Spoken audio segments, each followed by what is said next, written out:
First silly thing that women say on Facebook. I don't do coffee dates. You ever get that shit? You ever try to set up a fucking date? You finally meet somebody who's available around the scheduling that you have. You start laying down some logistical ways in which to meet each other, right? And what the fuck that bitch talking about? I don't go out on, you're like, hey, let's go, like Dutch Bros. Hey, we'll get some triple mocha latte, whatever the fuck. I don't even go to those things, but I mean, maybe it was a date, maybe, but normally I don't do that. She says, I don't do coffee dates. Well, bitch, did you know that the reason for a date is to scream? Well, thank you for saving me a whole day of waiting to see if you're going to show up on that motherfucking date. Because if you don't accept a coffee date, I've already screened you, and I know that we ain't fucking compatible. To all those listening who ever had this before, I want you to understand when you put stipulations on a date, that's part of the screening process. Now, it'll be different if she says, hey, well, can we go get some tea or something? Or maybe can we go, I don't know, you could do old school, go for a hike or something. Or what? But the point of the matter is, even if you don't drink coffee, at least you can accept a coffee date, okay? Because what that is saying is she's a boozy cunt. Is essentially what she's saying. So if you say, if she says I don't do coffee dates and she's not willing to reason, first of all, you want to dig why. Why doesn't she? You know, because if the pure reason is she just expects more of a financial investment off the fucking jump, well, that bitch can go bye-bye, because that's called a fucking gold digger. Like, she already, her focus is on how much money that you make, one, and two, how much money is she going to receive of yours to try to court her. Okay, so that's a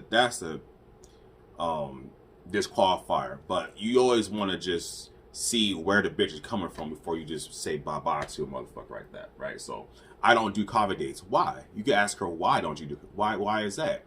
Why is that? Make it tea. Hell, you can meet in a restaurant and just order drinks. You can still go to a restaurant. If I go to a restaurant, my ass is gonna eat something. But I'm saying, if you just, time is of the essence, right? You can only stay for 20, 30 minutes. Just go get a reservation. Just hang out for 30. Go get a fucking drink. You gotta. In fact, that would be better than going to a bar. I digress. I want to move past. He's got 4 to talk about. That was a separate video. Second thing silly women say, as someone texted me right now. Hold up. Gotta get this off my screen. I'm in a video.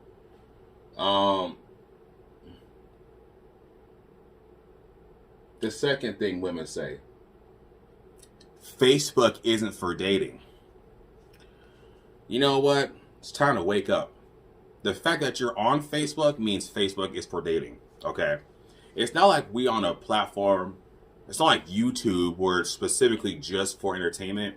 Now, you can make an argument, yeah, YouTube isn't for dating. That's relevant. Yeah, YouTube isn't for dating.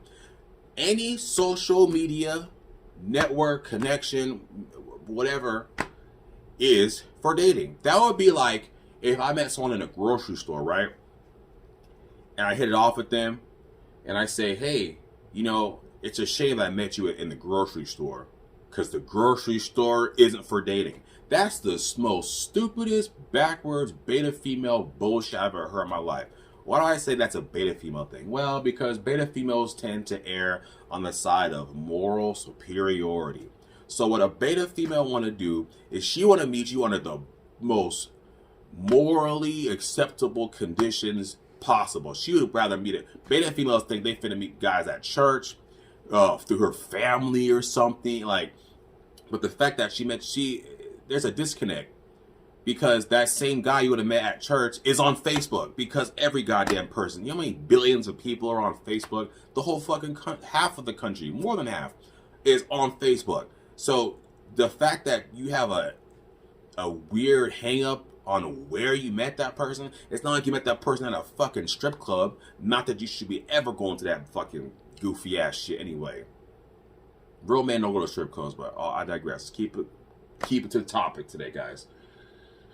Facebook isn't for dating. Again, ask her, why would you say that? Why do you think that? She's talking about she had a bad experience meeting some guy at a bar.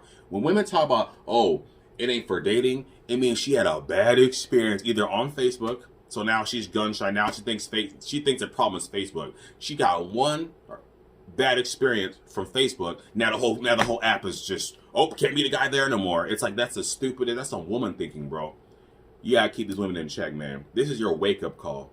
That's the stupidest. I'm telling you to your face. That's the stupidest thing. You know how many missed opportunities we had because you don't want to go on an app that everyone else is on. What do you think they're part of the app? What do you think? They're a fucking robot or something? Motherfuckers are real motherfuckers on here, man. That's why I'm on Facebook, because there's real motherfuckers on here. Jesus Christ. Facebook isn't for dating. This one probably pisses me off the most, because I sit there and they're like, dude, they literally have a Facebook dating app. Not that you should use that, but I'm just saying it's like it's normal, dude. Like, it's not like we're talking about something weird here. Third thing, silly shit women say. I know my worth. When a woman says, I know my worth, she's talking about another bad experience she had. She feels the need to say, hey, I'm letting you know that my standards are high, right? I have options. That's a subcontext. I know my worth. It means she's saying, I have options. And if she's saying, I know my worth, you're already in a bad situation, because she's already looking at you as if you're not good enough for her to even mention that shit. I know my worth. Usually women say, I know my worth on when women have those goofy feel-good posts where they type a whole fucking page with an inspirational photo of her being dramatic, and it says something to the lines of, I know my... Guys, I know my... A lot of times New Year's this will happen. New year, new me. New year, new me. Right? I know my worth, guys. And no. Typically, women with a lot of kids say this when she's not doing too well, meeting guys, because when you have kids, it's harder to date when you got fucking children like that. All right, so she's tired of meeting literal scrubs, the guys who give her dick pics, beta males, crazy edgy gamma males. She's tired of meeting the same riffraff. So she's in her mind, she says the easiest way, this is not true by the way, but she goes, the easiest way to get a higher quality guy is to say, I know my worth. That'll show them I know my worth. Well, we know your worth too, and maybe if you actually lower your standards a bit, you do a lot better. I'm not saying you gotta fucking date scrubs. All I'm saying is there's a good chance that your standards for guys is too high. Straight up. That's just how women are. They think that everything they do can be justified. Well, that's not the case. This is not the case, because if you could have got that super, super high value guy, you would already been fucking him. Okay? You would already been in relationships. I don't want to hear that nonsense. The fourth thing I'm going to talk about, let's keep this to maybe 10 minutes or so. I'm just too intimidating for most guys. I'm just too intimidating for most guys. So this is when a girl has a problem being relatable. Okay? When you have being relatable to men, okay? Being relatable to the opposite sex. Not relatable to your little Wiccan homegirls. Not relatable to your little, yoga homegirls. Not relatable to your little ratchet fucking friends. I mean relatable to the opposite sex. She has some type of pain body that's preventing her behavior to be a little bit submissive to guys, so they can take her out. So she can, let herself vulnerable enough to be turned on by a guy, essentially, and then enjoy masculinity.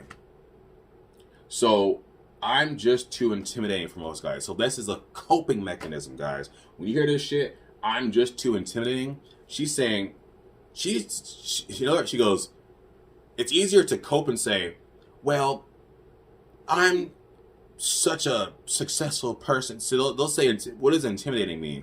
They're probably talking about, oh, I'm too tall, or my behavior, my finances, right? Usually it's behavior, though. It could be anything, but typically when they say intimidating, they're talking about a woman who's either too edgy, too masculine, like her behavior is like, it's like too belligerent, ornery. That's a good word. Too fucking ornery. Look it up. So when you're ornery, it's like it's a multitude of kind of bad qualities. It's hard to relate to someone who's ornery, okay? Because it kind of comes off as arrogant, okay? These are all kind of synonyms, but I'm just generally saying intimidating. The only person who would be intimidating would be like someone like I don't know, like Bill Gates would be intimidating for someone because you know he has his legs. That would make sense, like financially or something. That'd be intimidating. But when women say intimidating, it means they probably act like guys too much. Intimidating. Wow. Too intimidating. And it's funny because instead of saying, you know, because it's look guys, I understand. It takes a lot to sit there and be introspective about your behavior. I get that. But this is what's preventing you from guys taking you serious. Simple as that. I don't give a fuck how many filters you see them on these Facebooks. I don't care how many filters you put on your page. I don't care how much under the knife you go, how much surgery you have to try to enhance your appearance. To a certain point, your behavior trumps any physicality you have. It just trumps it. The behavior is more valuable than the appearance because your appearance is only to get the foot in the door with the guy, but, you know, intimidating. I hear that a lot, intimidating. But anyway, what that typically means is, hey, I have an attitude. I have way too much of an attitude and I'm not relatable. Maybe I'm condescending, you know, and guys hear that and you just want to argue with guys. Like it's not like a fun, playful type of thing. It's more like, I know my worth. I can't believe, you know, it's just like, oh man, like you're not relatable. There's a lot of avenues to be relatable, so we're gonna keep this video short. But you are not. When I hear that, the key is you are not relatable.